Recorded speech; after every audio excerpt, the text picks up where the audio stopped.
주님의 평안으로 인사드립니다.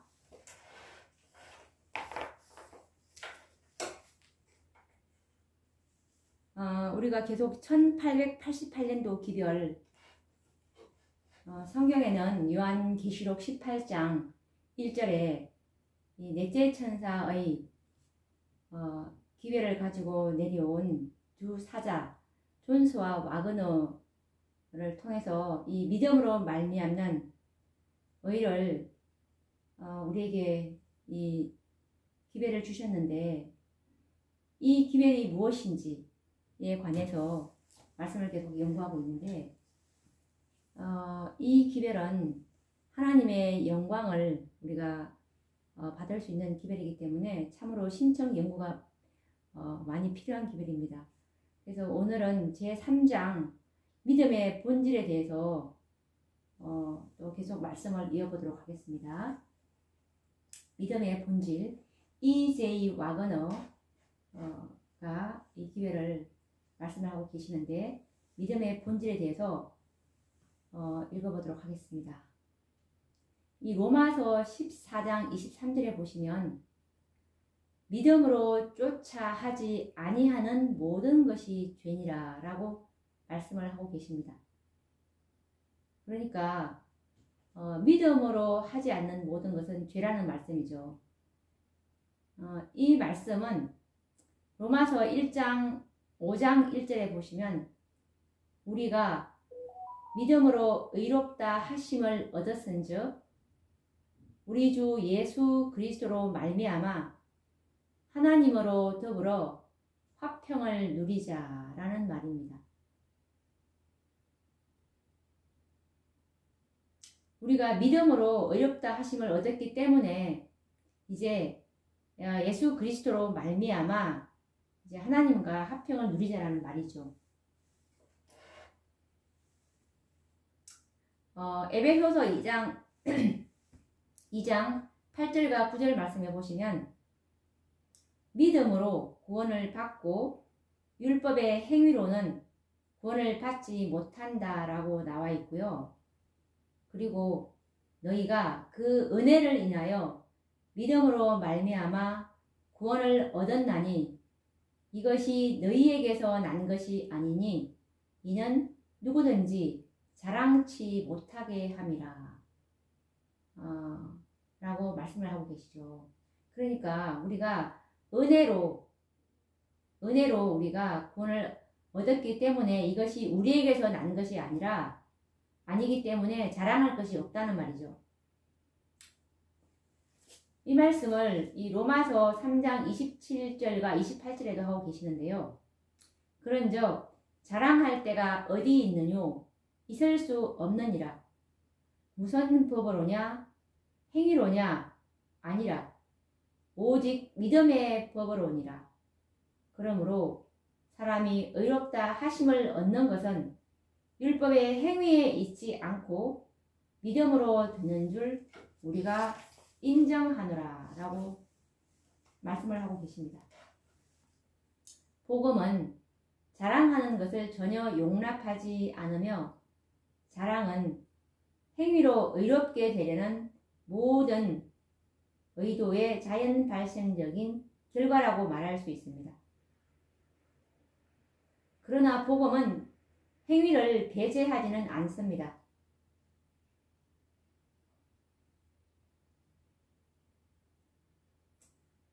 이와는 반대로 행위, 즉 선한 행위는 복음이 이루는 하나의 큰 목적입니다.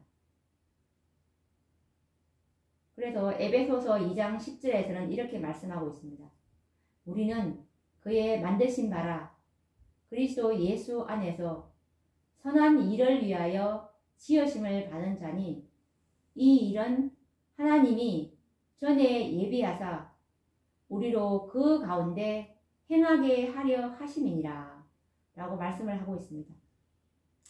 여기에는 모순이 조금도 없습니다. 다른 점은 우리의 행위와 하나님의 행위 사이에 있다는 것이죠. 우리의 행위는 항상 불완전하고 하나님의 행위는 항상 완전합니다. 그래서 우리가 완전하게 되기 위해서는 하나님의 행위가 필요한 것이죠. 그러나 우리는 하나님은 무한하시고 우리는 아무것도 아니기 때문에 하나님의 행위를 할 수가 없습니다. 인간이 스스로 하나님의 행위를 할 수 있다고 생각하는 것은 가장 주제넘은 생각입니다.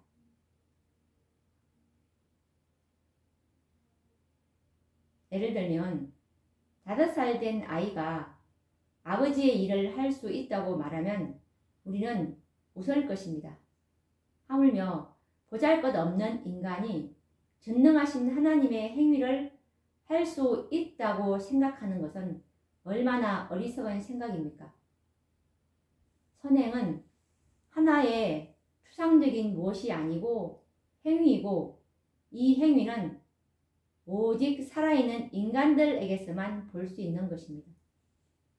그런데 하나님은 홀로 선하시기 때문에 그분의 행위만이 가치가 있을 뿐입니다. 오직 하나님의 행위를 가진 사람만이 의롭다는 것입니다. 그러나 인간은 하나님의 행위를 할 수 없기 때문에 우리가 구원을 받는다면 하나님이 반드시 우리에게 그 행위를 주셔야만 하는 것입니다. 이것이 바로 하나님께서 모든 믿는 자들을 위해서 행하시는 행위인 것입니다. 자기 만족에 빠진 유대인들이 우리가 어떻게 하여야 하나님의 일을 하오리까? 라고 물었을 때 예수님께서 뭐라고 말씀하셨냐면 요한복음 6장 29절에 보시면 하나님의 보내신 자를 믿는 것이 하나님의 일이니라 라고 대답을 하셨습니다.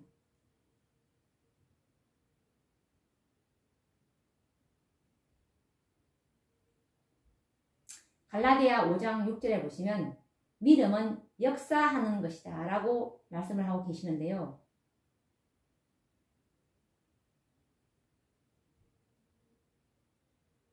믿음은 그리스도를 마음속에 모시게 하기 때문에 믿는 자들에게 하나님의 일을 하도록 하고 그리고 그리스도 안에는 하나님의 모든 충만이 있는 것입니다. 히브리서 13장 8절에 보시면 예수 그리스도는 어제나 오늘이나 영원토록 동일하시니라 라고 말씀하고 계십니다. 그래서 하나님은 과거뿐만 아니라 현재에도 그리스도 안에 계시면서 세상을 하나님과 화목하게 하고 계십니다.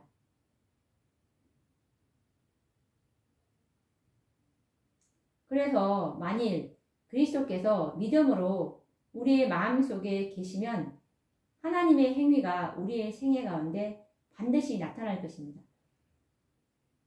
왜냐하면 빌립보서 2장 13절 말씀처럼 너희 안에서 행하시는 이는 하나님이시니 자기의 기쁘신 뜻을 위하여 너희로 소원을 두고 행하게 하시기 때문에 그렇습니다. 이런 일이 어떻게 이루어지는가 하는 문제는 우리가 이해할 수 있는 범위 안에 있지 않습니다. 우리에게는 그럴 능력이 없기 때문에 그 일이 어떻게 이루어지는가를 알 필요가 없습니다. 우리는 이루어진 사실로서 충분하기 때문에 네, 그렇죠. 우리가 하나님의 행위를 할 수 없는 것처럼 하나님이 어떻게 이런 일을 하시는가를 이해할 수 없다는 것입니다. 그래서 그리스도인의 생애는 그리스도인 자신에게까지도 항상 하나의 비밀인 것입니다. 그래서 골로새서 3장 3절에 보시면 이 생명은 그리스도와 함께 하나님 안에 감춰진 생명이라고 말씀하고 계십니다. 그리스도인 자신도 볼 수 없을 만큼 감추어져 있다는 뜻이죠. 골로새서 1장 27절에 보시면 인간 안에 계신 그리스도는 영광의 소망이며 복음의 비밀이라고 말씀하고 있습니다. 그리스도 안에서 우리는 하나님이 우리를 위하여 이미 예비해 두신 선한 일을 위하여 지음을 받았습니다. 우리는 믿음으로 이것을 받기만 하면 됩니다. 그런 선한 행위를 받는 것은 그리스도를 받는 것입니다.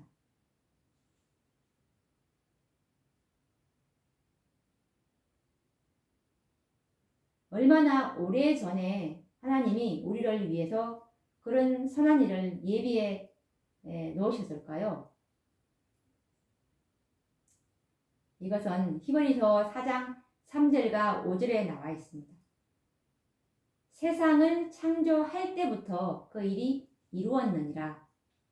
제7일에 관하여는 어디 이렇게 일렀으되 하나님은 제7일에 그의 모든 일을 쉬셨다 하셨으며 또 다시 거기 저희는 믿지 않는 자들이죠. 저희가 내 안식에 들어오지 못하리라. 그러나 이미 믿는 우리들은 저 안식에 들어간도다 라고 말씀하고 있습니다. 그래서 이 안식일, 즉 주일 중 7째 날은 하나님이 쉬신 날입니다. 하나님께서 안식일을 펴러 주신 것은 사람들로 하여금 그분이 하나님이시고 그들을 거룩하게 하신다는 것을 알도록 하기 위해서 안식일을 주셨다고 이 에스겔 20장 20절에 보면 잘 말씀하고 있습니다. 안식일 준수가 행함으로 말미암는 의와 조금도 관계가 없고 오히려 이와는 반대로 믿음으로 말미암는 의를 인준하는 표와 인이 되고 사람이 자신의 행위를 버리고 하나님의 완전한 행위를 받아들이는 표입니다. 안식일은 일하는 것이 아니고 쉬는 것이기 때문에 우리 주 예수 그리스도를 믿는 믿음으로 하나님 안에서 쉬는 표입니다. 제7일에 다른 날이 하나님 안에서 완전히 안식하는 표가 될 수 없는 것입니다. 왜냐하면 하나님이 그 날에만 그분의 모든 일로부터 안식하셨기 때문입니다. 이것이 하나님께서 믿지 않는 사람은 들어갈 수 없다고 말씀하시는 제7일의 안식입니다. 주일 중 모든 날 중에서 이 날만이 쉬는 날이고 하나님의 완전한 행위와 뗄 수 없는 관계를 가지고 있는 것입니다. 주일 중 첫째 날을 포함해서 다른 여세 동안에 하나님은 일을 하셨습니다. 그 6일 동안에는 우리도 역시 일을 해야 합니다. 그러나 한편 6일 동안에는 언제나 우리도 하나님 안에서 쉬어야 하는 것입니다.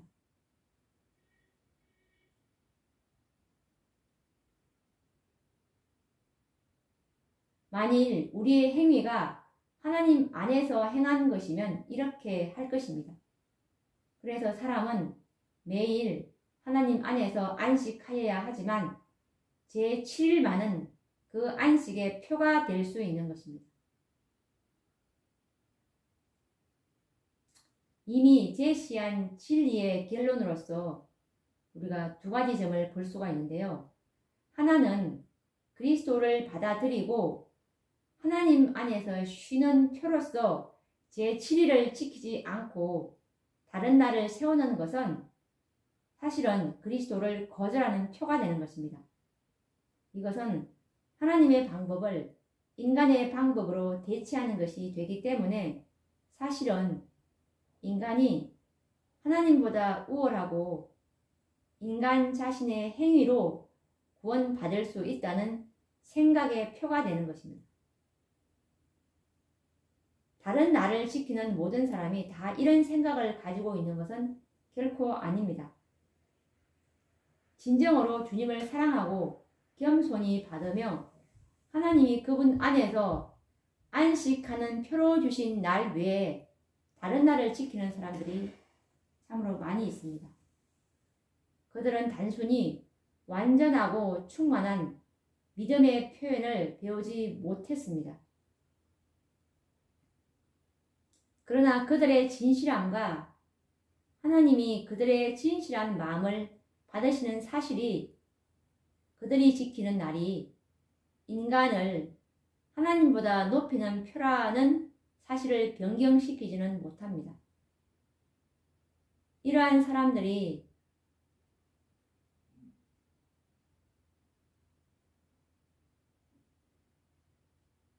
하나님의 자비의 경고를 들을 때 마지막 큰해침 때죠. 재앙이 만연한 집에서 나온 것처럼 이제 배도의 표를 버리게 될 것입니다. 또 다른 점은 안식일이 믿음의 표이고 어떤 사람도 믿도록 강요받을 수 없는 것처럼 안식일을 지키도록 강요할 수 없다는 것입니다.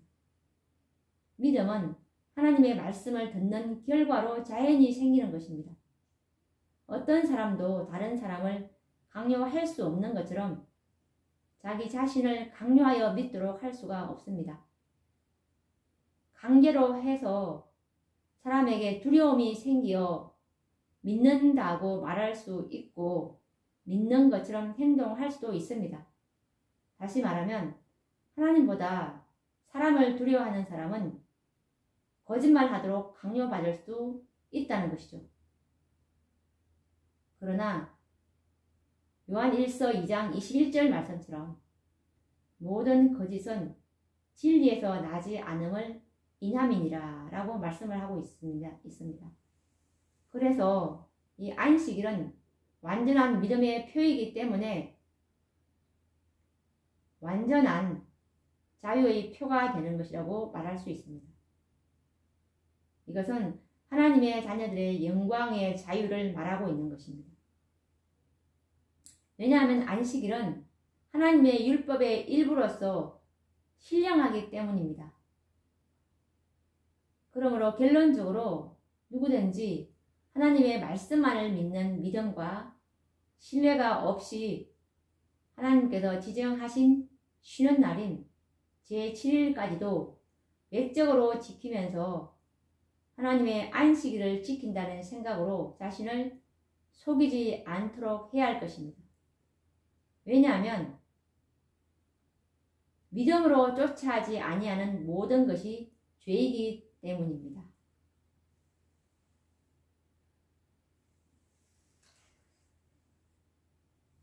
그러면 이제 우리가 이 구원하는 믿음이 무엇인지에 대해서 알아보도록 하겠습니다. 구원하는 믿음. 이것 우선 로마서 10장 6절에서 9절 말씀을 한번 보도록 하겠습니다.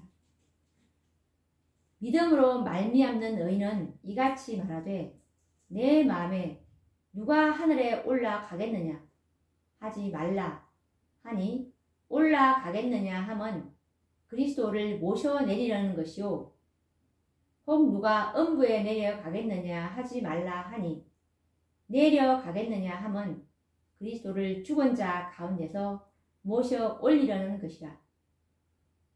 그러면 무엇을 말하느뇨? 말씀이 내게 가까워 내 입에 있으며 내 마음에 있다 하였으니 곧 우리가 전파하는 믿음의 말씀이라.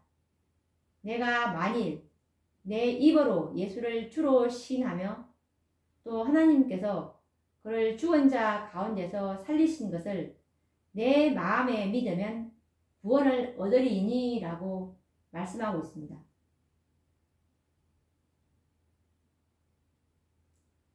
이 말씀을 특히 이 마지막 절의 말씀을 문자 그대로 사실로 받아들일 수 있는가라는 말씀인데요. 만일 그대로 받아들이면 위험하지 않을 것인가? 이렇게 생각할 수도 있습니다. 그리스도를 믿는 것 이상으로 구원에 필요한 어떤 무엇이 더 있지 않는가? 라고 이렇게 생각할 수도 있는 것입니다.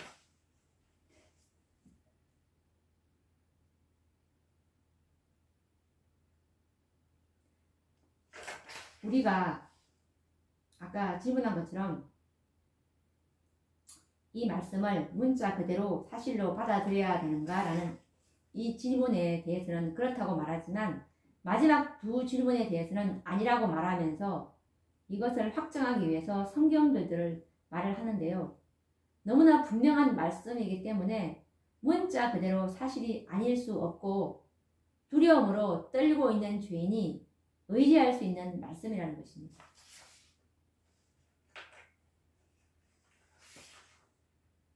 그 한 예로 빌립보의 간수의 경우를 한번 들어보도록 하겠습니다. 바울과 실라가 무자비하게 매를 맞은 후에 이 간수가 그들을 맡아서 지키게 되었습니다. 그들은 등이 찢기고 발에는 쇠고랑을 찼었지만 밤중에 하나님께 기도하고 찬송을 드리자 갑자기 지진이 일어나서 감옥은 뒤흔들리고 모든 감옥문이 다 열렸습니다. 만일 그가 지키고 있는 죄수들이 모두 도망을 친다 하더라도 그 간수가 두려워 떨었던 것은 발 아래 땅이 흔들리기 때문에 생기는 이 자연에 대한 공포나 무서운 로마의 법이 아니었습니다. 그는 그 지진을 바울이 전파한 큰 심판의 예고라고 생각하며 죄책감을 느끼고 떨면서 바울과 실라 앞에 이제 부복을 하고 뭐라고 말했냐면 선생들아 내가 어떻게 하여야 구원을 얻으리까 라고 말했습니다. 바울이 그들에게 한 대답에 우리는 유의해야 할 필요가 있습니다. 바울이 너무나 고통스럽고 이들이 지금 너무나 고통스러운 심경에 눌려 있었기 때문에 이들을 만족스럽게 했던 바울의 대답은 모든 잃어버린 영혼들에게 구원을 주는 기쁜 소식이 될 것입니다. 간수에 찢어질 것 같이 우러나오는 호소의 바울은 사도행전 16장 1절로 이렇게 대답을 합니다. 주 예수를 믿으라. 그리하면 너와 내 집이 구원을 얻으리라. 라고 대답을 했습니다. 이 말씀은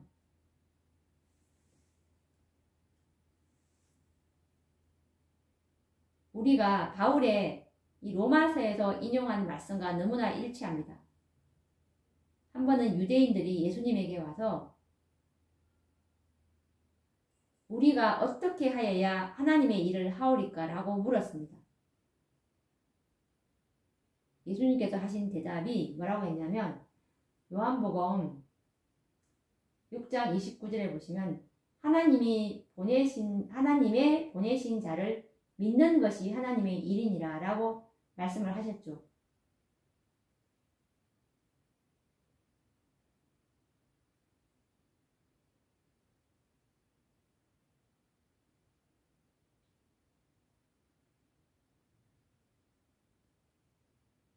우리가 이 말씀을 참으로 검으로 써가지고 모든 심적 갈등을 일으키고 있는 그리스도인들의 눈앞에 두고서 계속 보도록 했으면 좋겠습니다.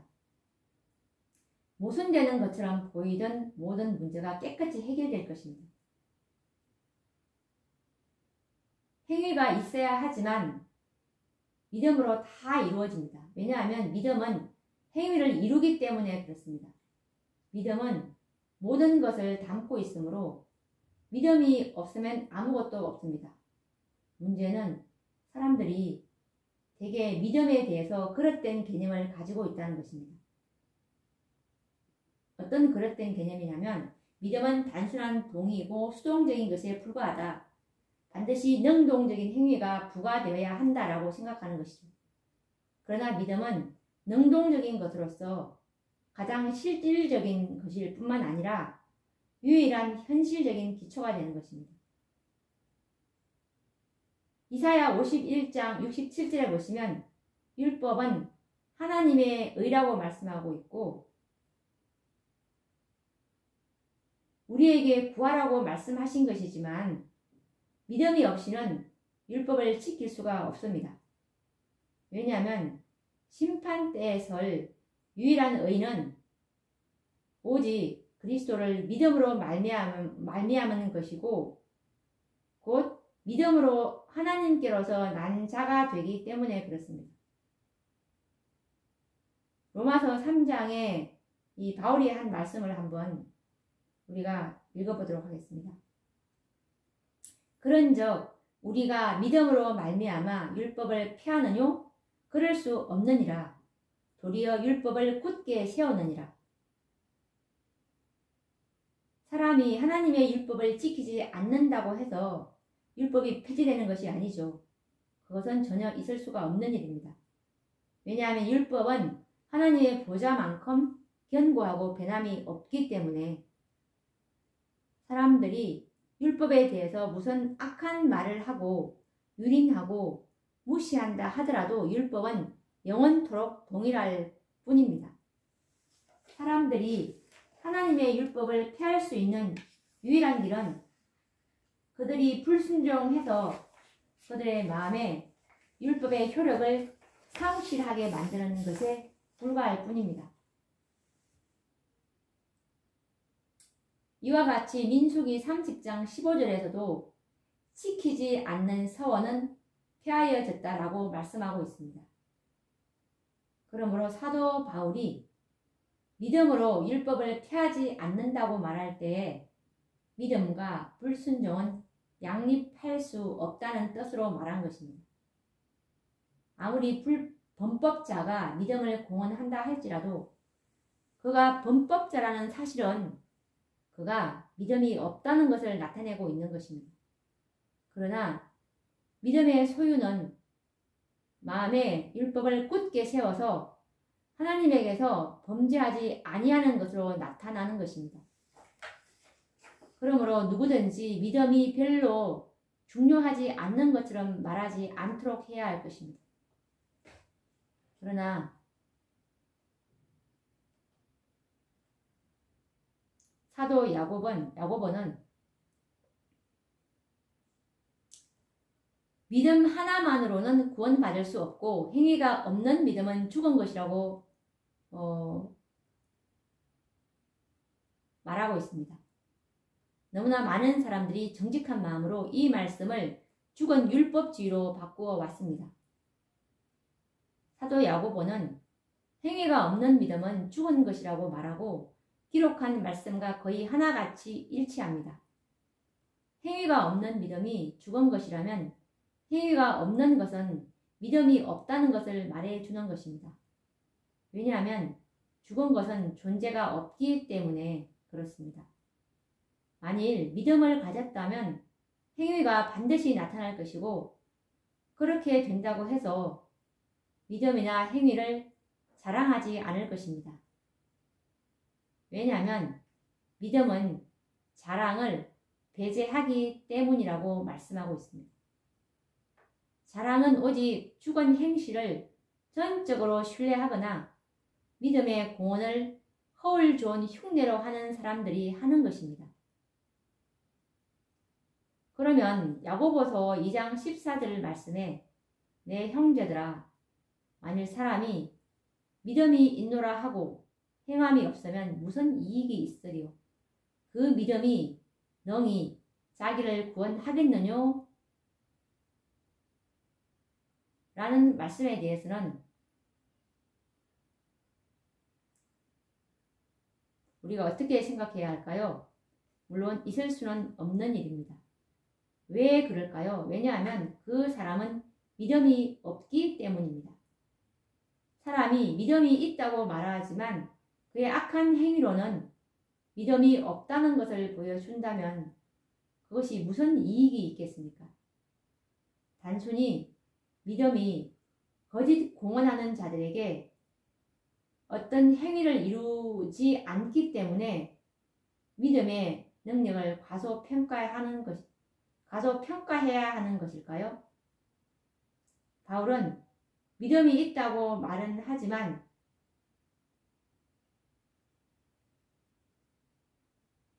행위로서 말하고 있습니다. 야고보가 말하는 사람은 바로 이런 부류의 사람들입니다. 성령의 열매인 선한 행실이 없다는 사실은 그가 크게 공헌하기는 하지만 믿음이 없다는 것을 보여주는 것입니다. 그러므로 이런 믿음은 그를 구원할 수가 없는 것입니다.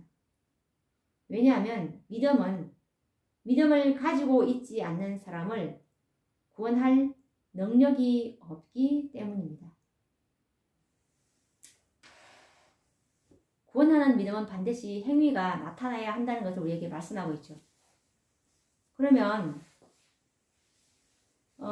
그리스도가 율법의 마침이 되었다. 이 말에 대해서 또 한번 우리가 말씀을 나눠보도록 하겠습니다. 그리스도는 율법의 마침이다. 이 로마서 10장 4절에 보시면 그리스도는 믿는 자에게 의를 이루기 위해서 율법의 마침이 되시느니라. 이 말씀이 무슨 의미인가를 보기 전에 먼저 한번 간단히 한번 살펴볼 말씀이 있는데요. 이것은 그리스도께서 율법을 폐지하셨다는 말이 아니죠. 그 이유는 우리가 말씀을 보시면 알 수가 있는데 마태복음 5장 17절에 보시면 그리스도께서 직접 율법에 관해서 뭐라고 말했냐면 내가 폐하러 온 줄로 생각지 말라라고 말씀하셨습니다. 율법을. 그러면서 이사야 42장 21절에 보시면 주님께서 율법을 폐하시기는커녕 그 율법을 크게 하고 존귀케 하려 오셨다고 말씀을 하고 계시죠. 율법은 그리스도의 마음속에 있었습니다. 그래서 시편 40장 7절과 8절을 보시면 그때 내가 말하기를 내가 왔나이다. 나를 가리켜 기록한 것이 두루마리 책에 있나이다. 나의 하나님이여 내가 주의 뜻 행하기를 즐기오니 주의 법이 나의 심중에 있나이다. 하였나이다. 라고 기록하고 있죠. 그리고 또 이 누가복음 16장 17절에서도 율법은 하나님의 의이며 하나님의 통치의 기초이므로 결코 폐지될 수 없다라고 말씀하고 있습니다. 우리가 알아야 될 것은 이 그리스도가 율법의 마침이 되었다고 할 때 이 마침이라는 말은 반드시 끝을 의미하는 말만은 아니라는 것이죠. 이 말씀이 흔히 의도나 목적이나 취지라는 의미로 사용되기도 하는데요. 디모데전서 1장 5절에 보시면 사도 바울은 경계의 목적은 청결한 마음과 선한 양심과 거짓이 없는 믿음으로 나는 사랑이거늘 이라고 말씀하고 있습니다. 여기서 경계의 목적은 계명의 마침이라는 말로도 해석할 수가 있는데요. 이 경계의 목적,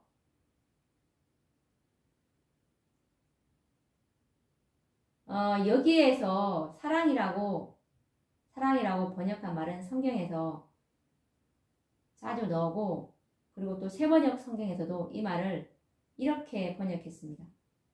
요한일서 5장 3절에서는 하나님을 사랑하는 것은 이것이니 우리가 그의 계명을 지키는 것이라고 말씀하고 바울 자신도 로마서 13장 10절에 보시면 사랑은 율법의 완성이라고 말합니다.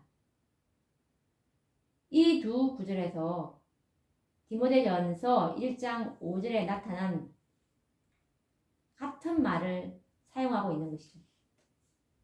그래서 이 말씀은 계명, 율법이죠. 계명의 목적은 경계의 목적이라고도 할 수 있는데요. 경계의 목적, 계명의 목적, 율법의 목적 다 같은 말입니다.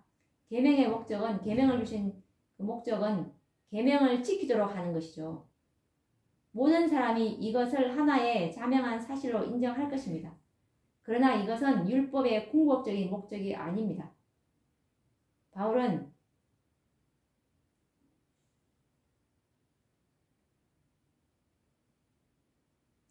율법으로 말미암는 의를 행하는 사람은 그 의로 살리라 라고 율법에 관해서 말한 모세의 말을 인용하였는데요. 그리스도께서도 청년에게 마태복음 19장 17절에 보시면 내가 영생에 들어가려면 계명들을 지키라라고 말씀하셨습니다.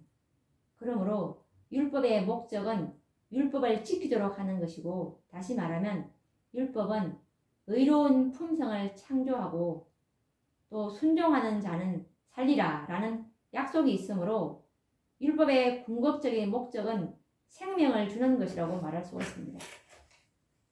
그래서 율법이 생명에 이르게 한다는 바울의 말은 이 사상과 일치하게 되는 것이죠.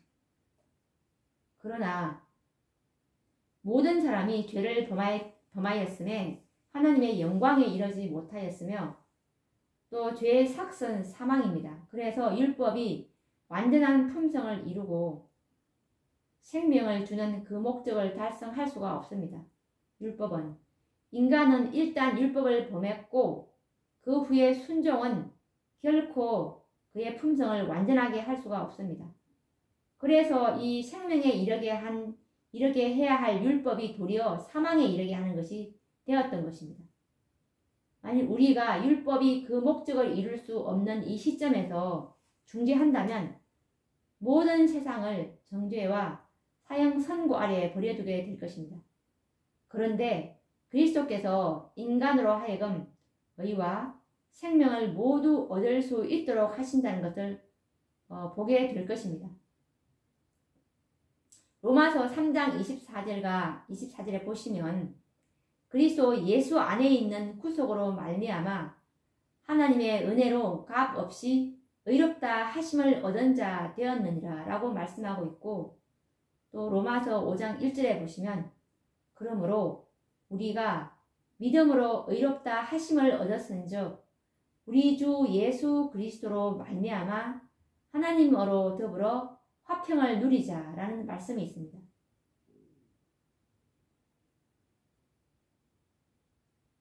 그래서 우리로 하여금 율법을 지킬 수 있도록 하셨던 것입니다.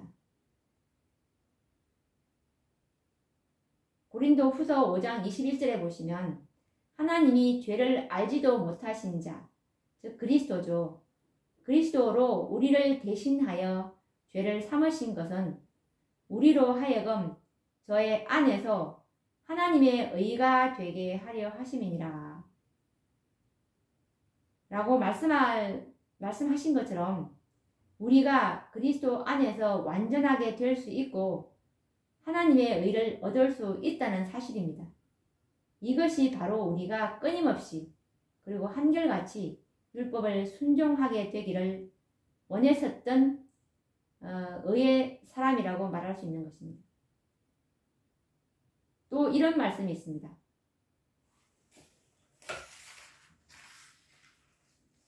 로마서 8장 1절에서 4절 말씀을 보시면 그러므로 이제 그리스도 예수 안에 있는 자에게는 결코 정죄함이 없나니 율법이 육신으로 말미암아 연약하여 할 수 없는 그것을 하나님은 하시나니 곧 죄를 인하여 자기 아들을 죄 있는 육신의 모양으로 보내어 육신의 죄를 정하사 육신을 좇지 않고 그 영을 쫓아 행하는 우리에게 율법의 요구는 의죠. 율법의 요구를 이루어지게 하려 하심이라 라고 말씀을 하고 있습니다. 그러면 율법은 무슨 일을 할 수 있을까요? 율법은 죄인을 정죄해서 해방시킬 수가 없습니다. 왜 그럴까요?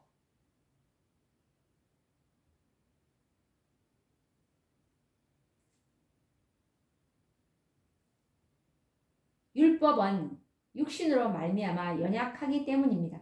율법에는 연약함이 조금도 없습니다. 연약함은 단지 육신에 있는 것입니다. 썩은 나무로 튼튼한 기둥을 만들 수 없는 것은 좋은 연장의 잘못이 아닙니다. 율법은 인간의 과거의 죄를 씻어서 죄 없는 사람으로 만들 수 없습니다. 가엾은 이 타락한 인간은 그 육신의 율법을 지킬 수 있는 능력을 가지고 있지 않습니다. 그래서 하나님은 죄 있는 육신의 모양으로 오신 그리스도의 의를 모든 믿는 자들에게 입혀주시고 이렇게 해서 율법의 요구가 그들의 생에 이루어지게 하셨습니다. 이렇게 해서 그리스도는 율법의 마침이 되시는 것입니다. 율법의 요구를 이루었다는 것이죠. 결론적으로 우리는 율법의 목적은 순종으로 말미암아 생명을 주는 것이라는 것을 알았습니다. 모든 사람이 죄를 지었으므로 사형 선고를 받았습니다. 그러나 그리스도는 몸소 인간의 죄 있는 인성을 취하셨고 그리고 그의 희생을 받아들이는 자들에게 그분 자신의 의를 나누어 주시고 마침내 그리스도를 통해서 율법을 지킨 자들로서 설 때에 그 궁극적인 목적이 성취되었으므로 그들에게 영생을 주실 것입니다. 그러므로 우리가 충분히 깨달을 수는 없지만 그리스도께서 우리에게 지혜와 의로움과 거룩함과 구속함이 되셨다는 것을 거듭 말하고 있는 것입니다.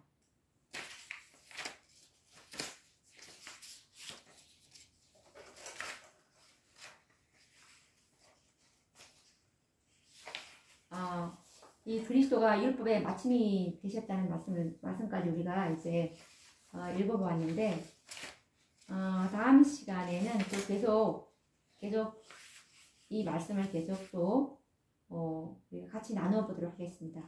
그럼 다음 시간에 뵙도록 하겠습니다. 감사합니다.